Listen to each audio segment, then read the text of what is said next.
ഇന്നത്തെ ഈ വീഡിയോയിൽ നമുക്ക് ഡയബറ്റിസ് അല്ലെങ്കിൽ ഷുഗർ രോഗികൾക്ക് പ്രമേഹ രോഗികൾക്ക് വളരെ സേഫായിട്ട് ഉപയോഗിക്കാൻ പറ്റിയ ഫ്രൂട്ട്സ് ഏതൊക്കെയാണെന്നും അല്ലെങ്കിൽ തീരെ ഉപയോഗിക്കാൻ പാടില്ലാത്ത ഫ്രൂട്ട്സ് ഏതൊക്കെയാണെന്നും ഈ ഒരു വീഡിയോയിൽ നമുക്ക് മനസ്സിലാക്കാം. അപ്പോൾ ഞാൻ പറയാം, പ്രമേഹ രോഗികളോട് ഫ്രൂട്ട്സ് കഴിക്കരുതെന്നൊക്കെ ചില ആൾക്കാർ പറയാറുണ്ട്. അവർ സ്ട്രിക്റ്റ് ആയിട്ടുള്ളൊരു ഡയറ്റ് ചെയ്യും, ഫ്രൂട്ട്സ് ഒന്നും കഴിക്കില്ല, കഴിക്കാൻ പറ്റിയ ഫ്രൂട്ട്സ് പോലും കഴിക്കാറില്ല. അങ്ങനെ അവർക്ക് ആ ഫ്രൂട്ട്സിൽ നിന്ന് കിട്ടേണ്ട ന്യൂട്രീഷ്യൻസ് ഒന്നും കിട്ടുന്നില്ല, ന്യൂട്രീഷണൽ ഡെഫിഷ്യൻസീസ് ഉണ്ടാകുന്നു. അതിനോടനുബന്ധിച്ചിട്ടുള്ള പല അസുഖങ്ങളും അവർക്കുണ്ടാകുന്നു. അപ്പോൾ ഇതിനെയൊക്കെ തടയാം. സേഫ് ആയിട്ടുള്ള ഫ്രൂട്ട്സ് നമുക്ക് തീർച്ചയായിട്ടും പ്രമേഹ രോഗികൾക്ക് കഴിക്കാം. എന്നാൽ കഴിക്കാൻ പാടില്ലാത്തതായിട്ട് ഫ്രൂട്ട്സും ഉണ്ട്. ഫ്രൂട്ട്സിലെ ഗ്ലൈസിമിക് ഇൻഡെക്സ് എന്നൊരു വാല്യൂ നോക്കിയിട്ടാണ് 55-ൽ കൂടുതലാണ് ഗ്ലൈസിമിക് ഇൻഡെക്സ് എങ്കിൽ ആ ഫ്രൂട്ട് ഒഴിവാക്കണം അല്ലെങ്കിൽ കുറയ്ക്കണം എന്നാണ് പറയുന്നത്. അപ്പോൾ ഞാനൊരു കാറ്റഗറൈസ് ചെയ്തിട്ട് ഏതൊക്കെ ഫ്രൂട്ട്സിലാണ് കൂടുതൽ, ഏതൊക്കെ എണ്ണത്തിൽ കുറവ്, നമുക്ക് ഏതൊക്കെ സേഫായിട്ട് ഉപയോഗിക്കാമെന്ന് പറയാം. ആദ്യമേ തന്നെ മാങ്ങയിലും അതുപോലെ തന്നെ നമ്മൾ ഉപയോഗിക്കുന്ന പഴമുണ്ടല്ലോ, ബനാന, പഴത്തിലും പൈനാപ്പിളിലും വാട്ടർ മെലോണിലും പപ്പായയിലും ഗ്ലൈസമിക് ഇൻഡെക്സ് ഹൈ ആണ്. അതുകൊണ്ട് ഇവ വളരെ കുറച്ച് ക്വാണ്ടിറ്റിയിലോ ഉപയോഗിക്കാം, അല്ലെങ്കിൽ ഉപയോഗിക്കാതിരിക്കുന്നതാണ് നല്ലത്. നന്നായിട്ട് പഴുത്ത ചക്കപ്പഴത്തിലും വളരെ ഹൈ ആണ്. അതുകൊണ്ട് അതും കണ്ടിന്യൂസ് ആയിട്ട് ആ ഒരു സീസണിൽ ഉപയോഗിക്കുന്നത് നല്ലതല്ല. ആത്തപ്പഴം അല്ലെങ്കിൽ ആത്തച്ചക്കയിലും കൂടുതലാണ്. മാംഗോസ്റ്റിൻ റംബൂട്ടാൻ്റെ കാലത്തൊക്കെ ആൾക്കാർ അത് കൂടുതലായിട്ട് ഉപയോഗിക്കുന്നത് കണ്ടിട്ടുണ്ട്. അതിലും ഷുഗർ അല്ലെങ്കിൽ ഗ്ലൈസമിക് ഇൻഡെക്സ് കൂടുതലായിട്ടുണ്ട്, ഒഴിവാക്കുന്നതാണ് നല്ലത്. അത്തിപ്പഴത്തിലും വളരെ കൂടുതലാണ്. ഉണക്ക മുന്തിരിയിലും, പച്ച മുന്തിരിയേക്കാൾ അത് ഉണങ്ങി വരുമ്പോൾ അതിന് കോൺസെൻട്രേറ്റഡ് ഫോം ഓഫ് ഷുഗറിൽ കൂടുതലുണ്ട്. അതുകൊണ്ട് ഉണക്ക മുന്തിരിയും പപ്പായയും തീർച്ചയായിട്ടും ഒഴിവാക്കുന്നതാണ് ഏറ്റവും നല്ലത്. അടുത്തതായിട്ട് നമുക്ക് ഏതൊക്കെ ഉപയോഗിക്കാം.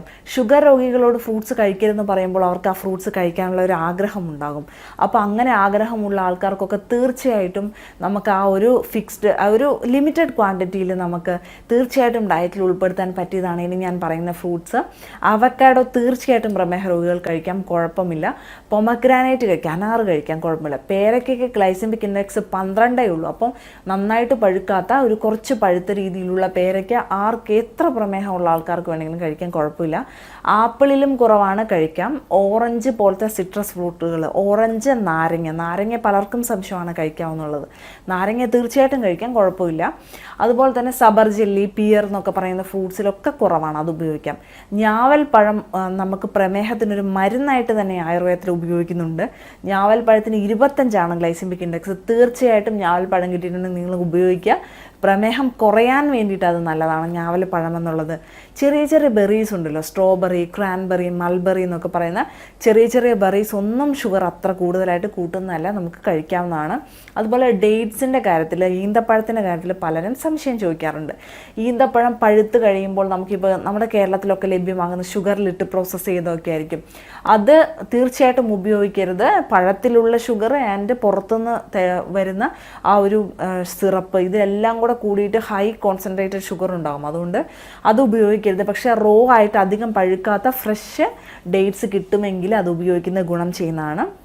അടുത്തതായിട്ടുള്ളത് നമുക്ക് പിന്നെ മുട്ടപ്പഴം കഴിക്കാമെന്ന് ആൾക്കാർ ചോദിക്കാറുണ്ട്. മുട്ടപ്പഴമൊക്കെ സാധാരണ കഴിക്കാം, സപ്പോട്ട കഴിക്കാം, ആപ്രിക്കോട്ടൊക്കെ നമുക്ക് സാധാരണ പോലെ കഴിക്കാവുന്നതാണ്, കുഴപ്പമില്ല. വലിയതായിട്ടുള്ള ഷുഗർ കൂട്ടുന്നൊന്നുമില്ല. ഒലിവിൻ്റെ കായ ഉണ്ടല്ലോ, ഒലിവിൻ്റെ കായ ഇപ്പോൾ ധാരാളമായിട്ട് ലഭിക്കുന്നുണ്ട്. ഒലിവിൻ്റെ കായ്ക്ക് ഗ്ലൈസമിക് ഇൻഡെക്സ് 15 ഉള്ളൂ.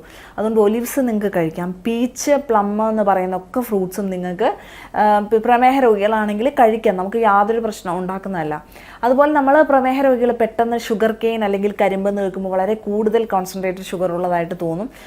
അതിൽ ഗ്ലൈസമിക് ഇൻഡെക്സ് 43 ഉള്ളൂ. അതുകൊണ്ട് വല്ലപ്പോഴും ഒന്ന് ഷുഗർ കെയിൻ്റെ ജ്യൂസ് കുടിക്കുന്നുണ്ടോ, കരിമ്പ് ജ്യൂസ് കുടിക്കുന്നുണ്ടോ ഒന്നും കുഴപ്പമില്ല, തുടർച്ചയായിട്ട് കുടിക്കാതിരുന്നാൽ മതി.